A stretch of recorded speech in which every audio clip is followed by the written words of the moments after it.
आज का prompt history का है। तुम्हें कॉलोनीज में इंडस्ट्रियलाइजेशन को एक्सप्लेन और इलैबोरेट करना है और 3 हेडिंग्स के थ्रू स्टोरी को क्लियरली समझाना है। चलो पहले बिग पिक्चर सेट करते हैं।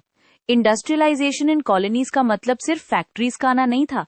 इसका कोर आइडिया ये था कि प्रोडक्शन और ट्रेड का कंट्रोल यूरोप के इंडस्ट्री के फेवर में शिफ्ट हो गया। इंडिया जैसी कॉलोनीज रॉ मटेरियल सप्लायर और फिनिश्ड गुड्स मार्केट बनने लगे। अब सेक्शन 3.1 से स्टार्ट करते हैं। The age of Indian textiles का पर्पस ये दिखाना होता है कि इंडस्ट्रियलाइजेशन से पहले इंडिया का टेक्सटाइल सेक्टर कितना स्ट्रांग था। ये बेसलाइन इंपॉर्टेंट है क्योंकि बाद में डिक्लाइन को समझने के लिए हमें पहले पीक यानी स्ट्रेंथ समझनी होती है। इलैबोरेट करते वक्त तुम एग्जाम्पल्स की फील ला सकते हो। Indian cotton textiles, fine muslin, chintz, ये चीजें ग्लोबली डिमांड में थी। यहाँ मेन पॉइंट स्किल और नेटवर्क का होता है।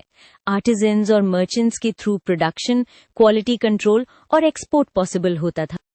अब 3.2 पर आते। What happened to weavers. यहाँ तुम कॉज एंड इफेक्ट क्लियरली दिखाओ। क्वेश्चन ये है, जब ब्रिटिश मिल्स पावरफुल हुए तो इंडियन वीवर्स की अर्निंग, बार्गेनिंग पावर और लाइवलीहुड पर क्या इम्पैक्ट पड़ा? यही सेक्शन का हार्ट है।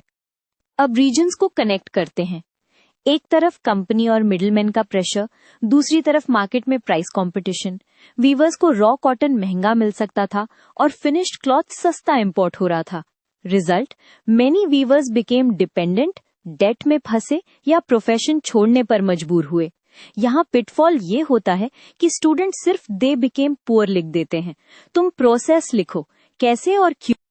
अब 3.3 मैनचेस्टर कम्स टू इंडिया। इस फ्रेज का मीनिंग लिटरल सिटी आना नहीं, बल्कि मैनचेस्टर की मिल मेड क्लॉथ का इंडियन मार्केट्स में फ्लड होना। ये सेक्शन तुम्हें इंडस्ट्रियल कैपिटलिज्म का मैकेनिज्म दिखाता है। Machine production, bulk supply, lower costs और कॉलोनियल ट्रेड एडवांटेज। यहाँ तुम व्हाई इट मैटर्ड ऐड करो। मशीन मेड क्लॉथ जनरली सस्ता होता था तो लोकल हैंडलूम कम्पीट नहीं कर पाता।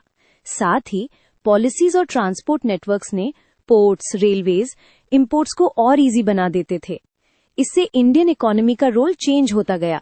एक्सपोर्ट ऑफ टेक्सटाइल्स वीकेंड और इंपोर्ट डिपेंडेंस स्ट्रांग। अब तुम अपने आंसर को एग्जामिनर फ्रेंडली बनाना चाहते हो तो एक टाइट स्ट्रक्चर फॉलो करो। पहले गोल्डन एज, फिर वीवर्स का क्राइसिस, फिर मैनचेस्टर इंपोर्ट्स का डोमिनेशन। हर सेक्शन में 2 चीजें लिखो, एक कॉज और एक इफेक्ट। इससे तुम्हारा explain and elaborate actually visible हो जाता है।